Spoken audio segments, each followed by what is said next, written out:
We're on? Hey everybody! Welcome to the Edge's Facebook page's #1 show at this particular time. 3 to 5 things we didn't have time to talk about today.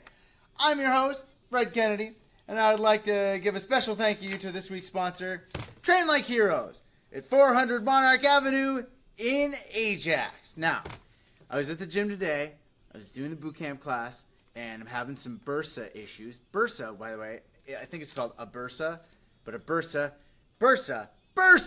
is when you have like a little bit of inflammation in the shoulder joint, and it's a small sac of fluid, and certain exercises and certain motions with me, it's pushing motions in this direction, also throwing motions, can cause that little bit of sac to become inflamed with fluids, and you try and keep it down. So it changed a lot of my exercises I was doing, and the great staff at Train Like Heroes just made me do squats instead, which is really fun.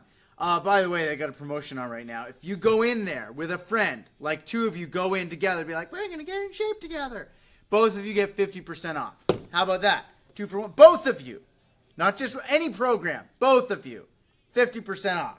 What a great deal. You're going to be shredded in no time and make all those people that made fun of you in junior high and high school feel pretty sorry about themselves. Take that, people that shot you down on Tinder. Moving on. Let's talk about this wonderful thing right here.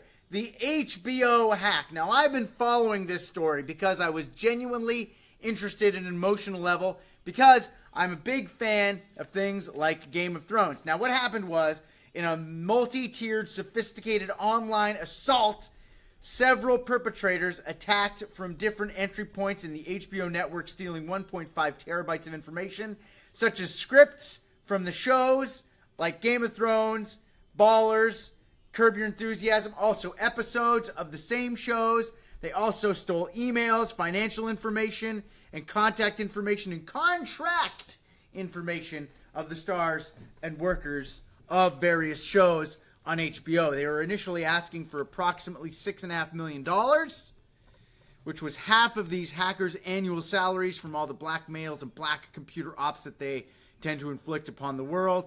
HBO has since said, nah, we'll give you $250,000. So they leaked more information. Nah, we're going to get you guys arrested. So they have since arrested 4 people that have been affiliated with this hacking group. This is the thing. I forgot why I've got that picture in there. Oh, wait. I was going to talk about the Virginia protest probably not being what HBO really wanted for the marketing campaign of their new show, Confederacy. But then let's stay on topic here. I'm just wondering if any of those 4 kids that are now on their way to jail for a long time are thinking, we should have taken the $250,000. Because here's the thing, and this is just my own little bit. I would rather have $50,000 than go to jail. Not even $250,000. Like, let's draw a symbol. Like, let's write this here. Hold on a second. I'm going to give you a chart here. Oh, shoot. Okay. Jail. 50 grand. Because I'm assuming that, like, you know, you're going to get minimum of $50,000 when you split the money amongst the hackers, okay? So look at that. Jail is less than $50,000. Therefore, I would much rather get $50,000 than go to jail. But I've also got another theory that whenever a black op hack or something like this tends to happen, I think that it turns into like a recruiting operation for the government or big business. So those guys that hacked into HBO are now going to go to jail, but then, just like Neo and Agent Smith, are going to get a little bit of a plea bargain situation, and then they're going to get recruited to start doing black ops for people. It's just like in House of Cards, man. The same thing happened in House of Cards. You know why? Because if somebody can hack into a network that's got that much online security, then they've got skills, they've got abilities that can be put to use by people that have lots of money, like the government or HBO. So, who wants to live to be 100 years old? I was watching an ASAP Science video about this. By the way, I love ASAP Science. I think they're absolutely amazing. And they broke down all the things statistically that you can do to ensure that you live to 100 years old. Not even 100, but just like an old age. Because they estimate that by the year 2050, there will be over 3 million people in the world that are over 100 years old. That's amazing. Way to go, food preservatives, for keeping us alive. But let's talk about things you can do. Number one thing you should do to live longer, cook at home. People who eat at least 5 home-cooked meals a week tend to live a significant amount of time longer. That's the biggest thing, is eating at home.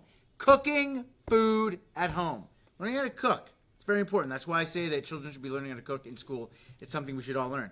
Cooking in particular with vegetables, because I love me some pizza pops, but throwing pizza pop in the microwave is not the same thing as cooking cordon bleu from scratch at home. Also, higher altitudes. People that live in higher altitudes tend to live longer. And I remember, like, when I was in high school learning about, like, science and biology, the reason that that they always have Olympic athletes and stuff train at really high altitudes is because it increases the white blood cell in their blood and makes them better at sports. And when they're up at high levels and the oxygen level is thinner, they don't gas out as much. So, training at higher altitudes, living at higher altitudes, better. Maybe it just means the oxygen is bad for you. I don't know. We'll have to think about that. I haven't thought about it much myself. Green tea. Maybe oxygen is bad for you because green tea is really high in antioxidants. So people that eat or drink a lot of green tea tend to live higher. There was a study about people in Japan, and people that were drinking at least 5 cups of green tea a day tended to live 3 to 5 years longer than those that drank less, which is why I'm pleased to say that I'm drinking some wonderfully culturally appropriated green tea that I got from the office kitchen across the hall.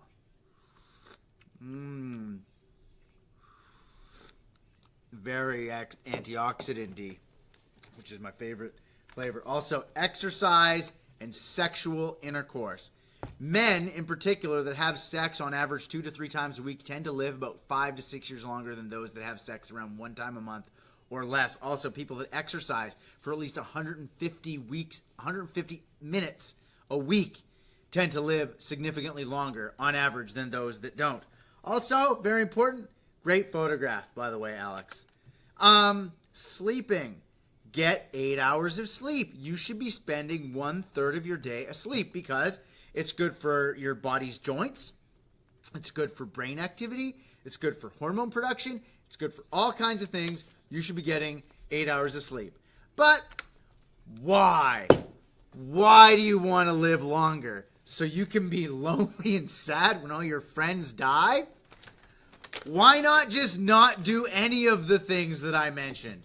No green tea, no mountains, no exercise, no sex, and never cook at home. That way you never have to do dishes. And then you don't have to worry about being old and lonely. Have you ever been to an old folks home? I remember we went to see my wife's grandparents in an old folks home. Her grandparents were hilarious. We're sitting there, and like the nurse from the old folks home comes in. Did you like your grilled cheese? It's a beautiful grilled cheese. And her grandmother goes, Jesus Christ, woman, it's just a goddamn grilled cheese. The funniest things, I burst out laughing. I shouldn't have. I was encouraging negative behavior, apparently. All right, let's talk about McDonald's. By the way, tomorrow between the hours of 11 a.m. and 7 p.m., McDonald's will be giving away hamburgers for 67 cents. Not giving them away, but selling them for 67 cents. To celebrate their 50th anniversary in Canada, the very first McDonald's opened in Richmond, BC in 1967. So, at the Canadian Centennial, there was a McDonald's in Canada. 50 years later, 67-cent hamburgers. Absolutely fantastic. Now, I want to talk not about McDonald's burgers for 67 cents tomorrow between 11 a.m. and 7 p.m. I want to talk about this guy, Phil Sokloff. Now, Phil Sokloff was a guy back in the 80s who was very, very rich, and he had a heart attack. And he went on a crusade to get rid of beef tallow French fries. What they used to do at McDonald's French fries was they used to be cooked in beef fat. And they cooked them in beef fat, and apparently they were like the best fries ever. But he was going on about cholesterol, saying that was the reason that he had a heart attack. He wanted a massive crusade to get all fast food chains to stop selling French fries cooked in beef fat. If that had happened today, he would have been shredded alive. Why? Because the internet would make it very easy for everybody to realize that this guy was just basically going around selling everybody a whole bunch of pseudoscience. He was the vaccinations cause autism guy before vaccinations cause autism guy was around. He was telling us that beef fat French fries make everybody have heart attacks and die. So everybody eventually listened. In 1990, McDonald's, along with almost every other fast food chain in the world, switched over to, it was like canola oil or vegetable oil. But the problem is the vegetable oils that they were using contain loads of trans fats. And when you think about it, not even think about it, when you take a look at the science, statistically, the French fries that we're getting now are much less healthy than the French fries that we're getting back before Phil Sokoloff went on his horrible, awful crusade of ruining delicious beef fat French fries for everybody.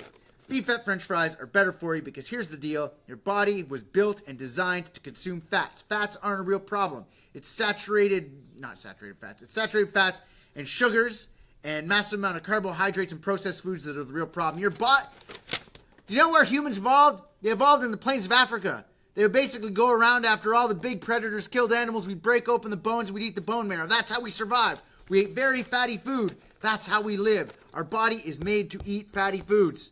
Vegetables, fatty foods. That's what we need. Not processed foods loaded with sugar. That's the problem. Go back to beef fat French fries. I want a cow in my hamburger, and I want a cow on my French fries in the form of beef fat. Let's move on. Let's talk about Game of Thrones. Game of Thrones on Sunday night was an absolutely amazing episode. I wanted to talk about this yesterday, but there's a lot of people out there that don't get to watch Game of Thrones until the day after because of the hours they work or et cetera, et cetera, et cetera. Mostly because they're stealing it on the internet rather than supporting the things that they love. But let's not get into that, shall we? The end of the episode featured Jon Snow, Tormund Giantsbane, Jorah Mormont, Gregor Clegane, the Hound, not Gregor Clegane, that's the mountain, Sandor Clegane, Toros of Myr, Beric Dondarrion, and Gendry Baratheon going across the wall because they are going to capture a White Walker and they're going to bring it back to King's Landing and they're going to show Cersei, hey, there's a real problem. All the armies need to unite. But here's the thing. It doesn't matter if they capture White Walker and bring it to Cersei. Cersei's crazy. She's going to kill them because that's what she does. She's certifiable. She's mean. At this point, she's beyond redemption. The whole line was she's doing it for her kids. Well, guess what? She murdered her kids. She knew that Tommen was going to kill himself, and that's why she did it, and she's a terrible person. I'm sorry, you can say that you love her all you want. Great villain. Don't get me wrong. But that makes her a great villain, is that I hate her so much. So, great job. She's a great villain, but she's crazy, and she's going to try and kill him if they come back. But what are they going to bring back? Are they going to bring back a white, like a decaying corpse guy? Are they going to bring back a White Walker? Are they going to bring back the Night's King? Or, bum, bum, bum, bum. Oh, wait, Magnificent Seven. Wrong image. Are they going to bring back Uncle Benjen? That's right, Cold Hands. Now, here's the deal. He went beyond the wall. He got attacked by a White Walker, was in the process of turning, was found by the Children of the Forest. They stabbed him in the heart with dragon glass and prevented the full transformation. So now he is neither living nor dead. He dwells in the middle. He is proof, and he's awesome. He's a former, Master of the Rangers with the Night's Watch. He's an amazing character. He's really cool. And imagine him and Jon getting back together. It's all coming full circle, man. It's all coming full circle. My theory is that he is going to be the one that they find and they bring him back south of the wall. And they're going to go to King's Landing and poop is going to hit the fan. But that's going to be the proof. That's going to be the proof that everybody needs that something's going on up north. What I do like, though, is the way that the episode ended when it just shows the seven of them walking off into the Arctic wastes of the north. It was just like the Magnificent Seven, which, by the way, is a fantastic Western. I liked the new one. I did like the new one as well. Ethan Hawke was amazing. Denzel Washington. I love Denzel Washington and everything. You know what? I want to make a movie about my life where Denzel Washington is like my Jiminy Cricket spirit guide. Not like a little Denzel Washington, but like a real Denzel Washington who just gives me hard talks when I need them. I want Denzel Washington to just go around and motivate people to do great things because I want Denzel Washington to be proud of me. I want Denzel Washington to think that I'm doing a good job. They give kids gold stars. They should be giving kids pictures of Denzel Washington going like, good work, buddy. That makes me happy. Denzel Washington is the only person in my life aside from my wife and my father that I want to please, and my mother also. Denzel Washington, my wife, my father and my mother, please them. Make them happy and proud of me. One other question about Game of Thrones. What the shit is going on in Dorne right now Like 4 episodes, we saw the leadership of Dorne all get killed. Haven't seen anything about it since then. Haven't seen what's going on. And that's like a little bit of a weird thing that's happening. Remember the way the show was going before? They always showed who was in control of each region. It was very big. The politics of what was going on was important. In the past few episodes, big things have happened. The leadership of houses have completely been destroyed, and they haven't talked about who's now in control of which areas. There's a lot of chaos and a lot of questions and a lot of things that need to get covered over the next 2 episodes. I'm very keen to watch some more Game of Thrones. But really, what's going on? Apparently, Dorne has like one of the most powerful armies in the entire 7 Kingdoms. They got the best cavalry going. They make the best wine. They were never conquered. They ended up forging an alliance rather than be conquered by the Targaryens. They fought for years. It was bloody. My wife actually has like that one book that George R. Martin put out about 2 years ago about a history of the 7 Kingdoms, a history of A Song of Ice and Fire. And they talk about Dorne a lot in it because Dorne is just badass. They never surrender. They never stop fighting. What's going on? What's going on in Dorne? WDF. What Dorne feeling? Moving on, speaking of feelings, it's Justin Bieber.